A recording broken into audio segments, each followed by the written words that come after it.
I'm with Josh Einsohn, the casting director for This Is Us. This is an amazing opportunity for our little podcast to get to talk to you because my wife and I are the ones that run the podcast, and we have marveled over the casting over the course of This Is Us, how well matched the various generation actors have always been. How did you get involved with the show? Let's just start with the basics. Sure. Tiffany Little Canfield did the pilot of the show, and then when it went to series, when it got picked up, I joined the team in episode 2, and it was one of the first things I was doing was looking for the Littles. So we ended up casting Parker as Kevin, Lonnie as Randall, and Mackenzie as Kate, and it was crazy. Like I jumped into the show. There were all these characters, and the first thing I'm doing is trying to match Right. a younger generation. So nerve-wracking right from the beginning. In the world of casting directors, is there any greater challenge than trying to find younger, older versions of a character? I don't know. Like, I have not come across them yet. Like, I have not found anything more difficult and nerve-wracking, especially because I loved working with Dan Fogelman, and he was very much a perfectionist, and getting it right in every department for everybody was the job. Like, that's the reason the show was so good, was everybody was at the top of their game and did their job right. But it meant no cheating, and there were times where I'd say, Dan, I don't know where I'm going to find this. The cupboard's dry. Yeah, and he just sort of pat me on the back and was like, don't worry, you will. I'm like, oh, great.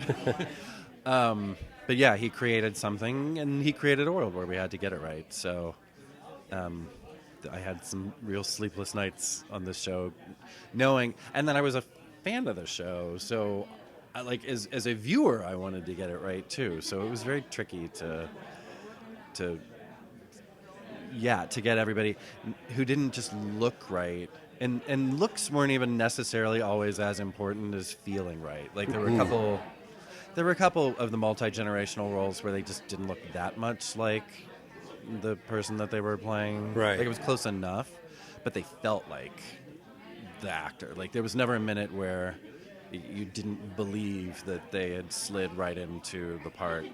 And thankfully the audience went for the ride. Like their faith in us was also key to buying that world.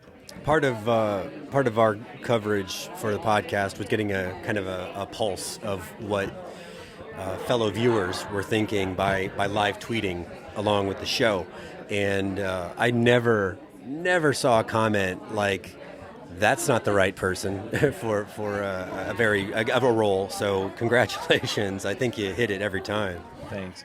I had a great associate who we promoted to casting director this last season named Ryan Tominski, and he was always my first filter.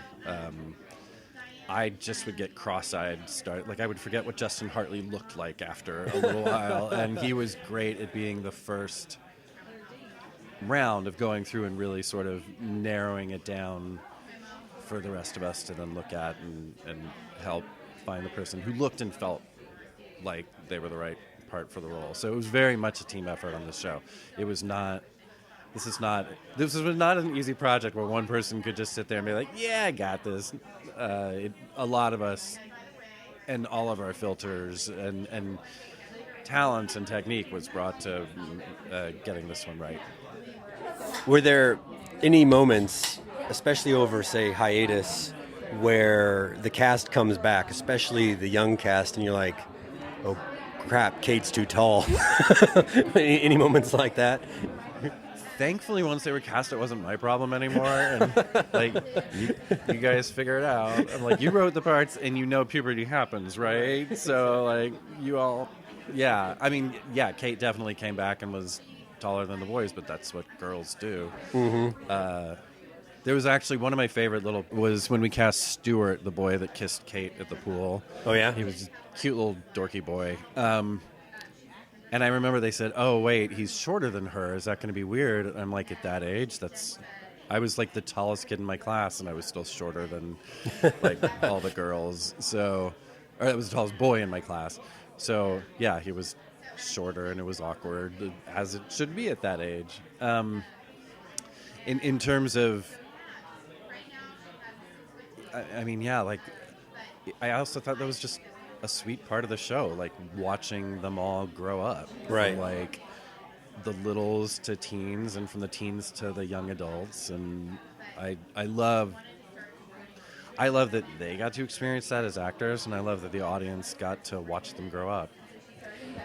How did, there were certain elements of the show that felt like they needed to be shot out of sequence. Were they? In terms of like keeping the kids the right age for a certain element that appears later, but it's the younger kid? Well, the finale, I'm spoiling this for anybody. They done did it. It's over now. If you haven't seen the finale, here it comes. Yeah, we shot some of these sequences with the littles. So Parker, Lonnie, and Mackenzie, 3 years ago? It was either end of season 2 or 3. I can't remember. Time has gotten weird.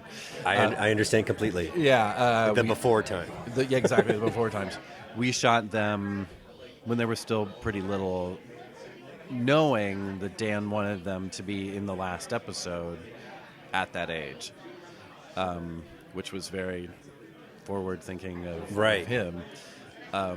So yeah, there was some great footage. Otherwise, no. It was all like hair, makeup, camera angles, and getting very creative.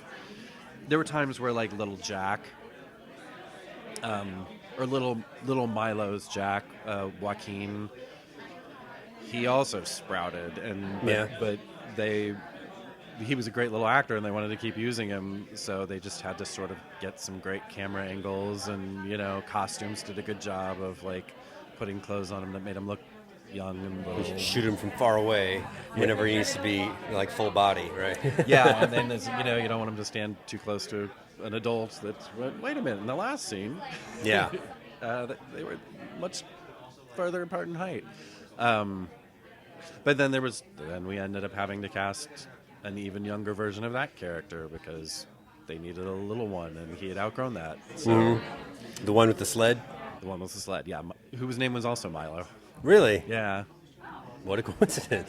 He did like a one-line part for us there was an episode where we went back through all the generations when Nikki was born, and he was the little 2-year-old waiting in the hospital for his with Michael Ironside. And then a few years later, we needed the kid back. He was the right age, and we re-auditioned him to make sure that he sort of still looked and felt like Milo, and Milo felt like Milo. So, speaking of Ironside and people like that, like Sophia Bush and the people that just had like one shots, how'd you get just those one shots out of really recognizable faces? This is the second time in my career where I was a baby casting associate on The West Wing, and now a casting director on This Is Us. People wanted to do the show. We didn't actually have a huge casting budget to throw at them. It was such a massive show that like we didn't have any extra money to be like, hey, come and play and we can pay you for it. They were excited to come and do the show. Yeah, so, Sophia Bush, you got John Legend in the same episode. So that was never going to happen. And then one of my best friends knows his manager and hooked us up. And 4 days later, John Legend was sitting at the Hollywood Bowl playing to Sophia Bush. Pretty amazing. I talk about not getting any sleep, like pulling that one off. And he had an hour free. So wow, to get into his schedule, because he was releasing, I think, a new album, and the song they used was from it, and it was Halloween, and he wanted to go be with his kids, and we Hollywood magic made it work, and I'm sitting there. It was an amazing day. I'm like looking at Sophia and Justin sitting in the audience, watching John Legend play a private concert for us. Yeah, it was a nice day. Does not happen on most of my shows. When Jennifer Morrison came to the show, she was relatively fresh from being a lead from Once Upon a Time. We always thought, even though she wasn't getting a lot of screen time right away, we were like, there's got to be more for her coming, because why would you get a lead to be a bench player, basically? she wanted the part. She came and fought for the part. Like, Really? Yeah, I mean, it was obviously a very different role than Right. Once Upon a Time. And it was very gritty and dark, and she wanted the chance to explore that. Mm-hmm. And she came and fought for it. And I got to read with her, and it was her and me and Dan and my associate Ryan in the room. And it was just one of those magic times where, as I'm reading with her, I'm like, okay, if Dan doesn't cast her, I'm going to be pretty pissed because she's so good right now and was so in it and was amazing in the series. Her episode this last season in the hospital where she was talking about driving and and choosing to sort of fall asleep at the wheel was one of the most deeply felt, heartbreaking moments of the season. I just thought she was magnificent, and like we talked about it, she said, I don't usually get tasked to play those things. It was so much fun for her to come. She loved everybody on set. It's a very warm set, and she got to really dig in on a role that she... It was meatier than, I mean, Once Upon a Time was many years, but it was sort of a comic book sort of feel, emotionally. And, well, there was still like a lot to play on the show, but like this was a much darker, playing somebody with PTSD and an alcoholic and all the other stuff, really gave her. I loved the storyline. I admit, and I did not tell anybody this till the show was over, but I was Team Cassidy. I know everybody was Team Sophie or Team. Oh my God, what's Kate's character's? Madison. I forgot her character name for a minute. It's your boss's wife. Yeah, well, that's right. That's why I like her real name. She was the first person I told, and she's like, wait a minute. And I said, no, I wanted you to end up with somebody who had treated you better than Kevin. Who treated Madison better than Kevin, and she did. I really liked him. And I loved Sophie too, but I really loved the connection with Kevin and Cassidy and the sort of the understanding each other's dark places in a way, which I get why that made them great friends, but as a fan, I was Team Cassidy. Were there any of the generational castings that were just automatic? You were just like, that's a match. Like, as a viewer, teen Beth and modern Beth were really close. I mean, right on the money. Like, could be related. But nerve-wracking because she wasn't on my radar at first, and we had seen somebody who even looked more like Susan, actually. Really? Like a better physical match. Just didn't feel like her. And a really talented young actor, but like just did not feel like Beth.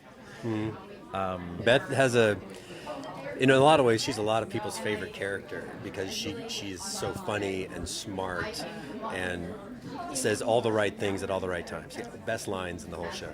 Oh, yeah. I love Beth's lines. She's just... Capiche?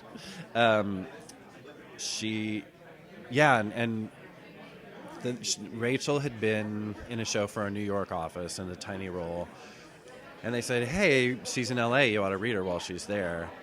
And as soon as she walked in the door, I'm like, oh, please let her be good. And she knew the show and she knew Susan, so she slid right into Beth, and that was a relief. Niles was another one who played Teen Randall opposite her. He had read early in the process, and then came, and it's a much longer story, but we had gone with somebody else who was too young, circled back, and in that time, he was at that age where, like, the first time in, it was like, hi, I'm Niles. And he came and he was like, hi, I'm Niles. And when he did that, it was like, oh, perfect. You sound like him now. That young man's getting a lot of work. Seems like everywhere you see, he's in something constantly. Very talented group of people. I think they're all going to work, but very proud of him. But yeah, he was another one where it just, as soon as we knew we were circling back, we were hoping he was still available, and he was. Another person that got just a short amount of time, but was a great match, was future Deja. Did she come in kind of knowing Deja's mannerisms and voice and that kind of thing? She didn't know the part she was auditioning for. Oh. Of course, I don't know how you look in the mirror and like not know the part you were auditioning for, but we were very secret on the show.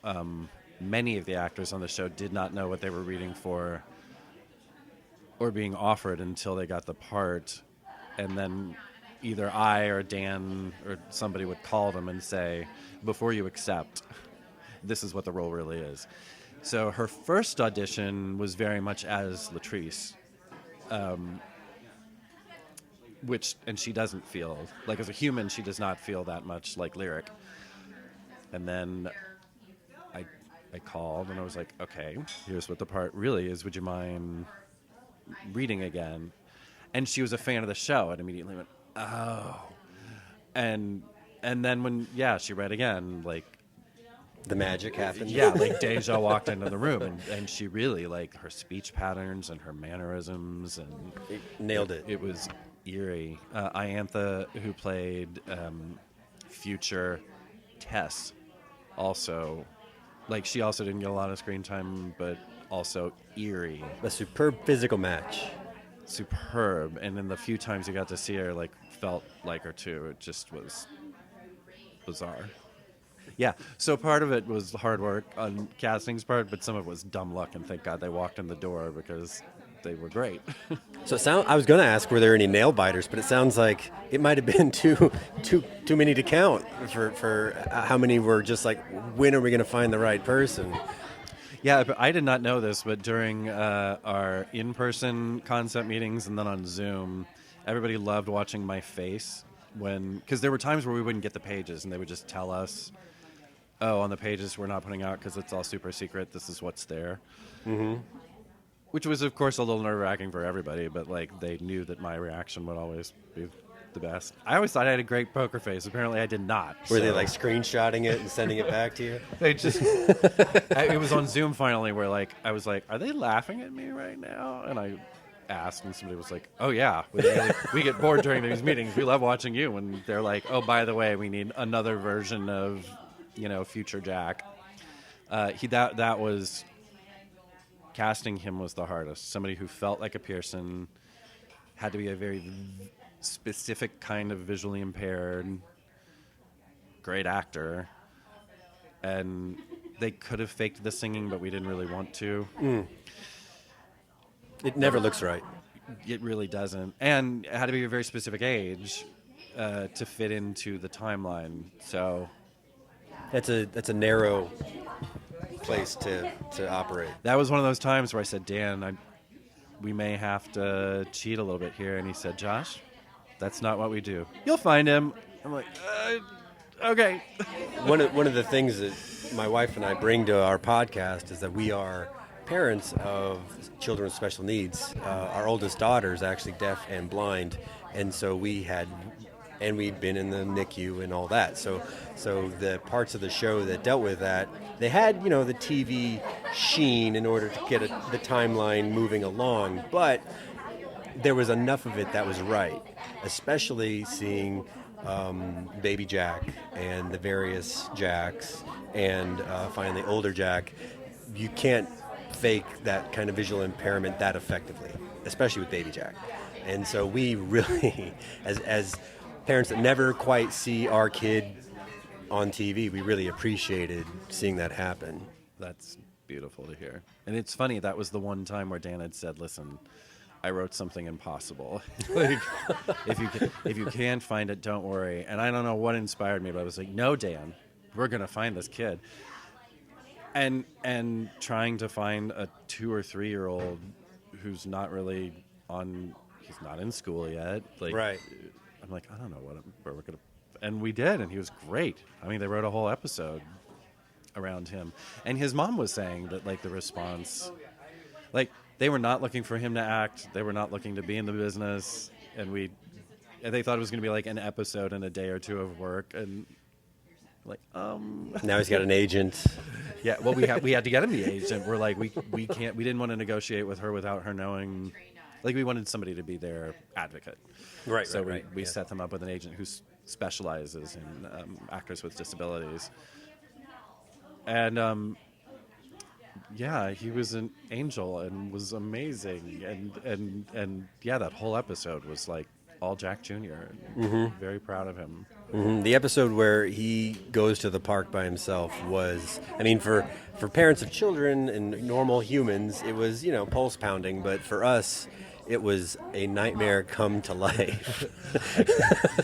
Yeah, I do not have kids, and it was very and I had palpitations reading that script, and everybody who did said it was one of the hardest episodes. Like the director said, it was the day where he went, quote, missing, was the most nerve-wracking day of filming he'd had on the show, and he did some of our Vietnam episodes. Really? Yeah, but yeah, Johnny was such a little pro and had such a great time. I remember when I got the script. Of course, I hadn't met him. It was the pandemic. I didn't know what his ability, his acting ability, really was. And that script is the equivalent of a one-man show when you're talking about a kid who hadn't even turned 3 yet. Mm-hmm. And one of the producers was like, "Josh, he's amazing. Don't worry, he'll be able to do it." I'm like, "Oh, okay." The singing. And he was so good. Yeah, I mean, I literally, in our podcast, I admit it, I had to tell myself mentally, I usually like to, when I watch something, I dive in, go for the narrative, don't think about it. But in this case, I had to be like, I know his mom is right off camera. Yeah. I know that there's another helper making sure that he doesn't stray off the path. Yeah. You just can't see them, but they're there. Yeah. Yeah, but it was still Right. He still had to do it. Yeah, he still had to do it. Yeah. No, I was very proud of all of our cast, but he was especially, we got a lot of praise for it, but I really feel like that was, and I'm proud that we found him. I'm proud that we didn't cheat and that we found a kid who was visually impaired, and it's really opened, I think, the eyes up to a lot of people in the industry. Okay, if we can have a 3-year-old actor who can do this, yeah, and Blake was amazing as the older version of it, and Carl Seitz was the 7 or 9-year-old version. We had a bunch of kids who did it, and it was all super successful. So I am hoping that it serves as an opening door to a lot of actors with different disabilities. I hope so too. I know that there are. I've actually met someone involved with, a group, I guess, an agency that's what they do. That is their bread and butter, is casting people with variable abilities. Particularly, they were, I guess, atypical was in on that. We worked on that too. Did you? Yeah, I worked. We did all the seasons. I was only on the first 2 seasons. Okay. But yeah, it was funny. I was in a lift on a way to an event for This Is Us, and the driver was telling me he really liked the show, but had I seen this show Atypical, it was his favorite, and he worked with adults who were on the spectrum, and I was in the back of his car crying. It was such a beautiful and then he looked in his mirror and saw me, and I explained why I was so touched that he had shared that with me. My other 2 kids are on the autism spectrum, and so we we enjoy that show because it's a look at that kind of family that you never get. There's usually the point of a show that has someone with, say, that disability is usually centered around that, and that show kind of is, but it's more like fitting it into a family and going through all the other problems that a family has in addition to finding the right way to support a family member with special needs. And so that's why it's so watchable for us. But a couple years ago, Bridget and Fievel were here, and so I got to talk to them, and they were charming as heck. I adore both. They're both wonderful. Yeah, it's the best. It's the highest watched video I've ever made on YouTube. Yeah, I am huge fans. I was of them as humans and actors and their characters on the show. Super charming, nice, gracious. Yes, everything. Very smart, very funny, very talented. Well, thanks for your time today, Josh. I know you have another panel coming up. It's been awesome to hear your stories about This Is Us, and even though the show is over, we've encouraged people to go back and rewatch because many of the plot threads that get finished up in the final season, they start back then. For instance, memory loss. It was just here and there, but it happened in the first season. So we encourage people to go back and enjoy it again. See and enjoy your work all over again. Thank you. I did a rewatch of the whole series, as so that I was finishing the rewatch as it got to the finale. So Yeah. I think the whole crying thing is a little overblown. Like, if you're bawling every episode, like, I highly recommend you get a therapist. Right. But, like, have a glass of wine and relax sometimes. But, like, there were some episodes that, and obviously at the end, I was primed to weep for those last few. I love hearing your story. I love knowing how many people watched that show. And there's so many stories that people, like Kate's weight issues, Randall being in an interracial adoption, just adoption in general, the anxiety, like so many things got dealt with on the show. I was very proud to be a part of it because it meant so much to so many people. So thank you.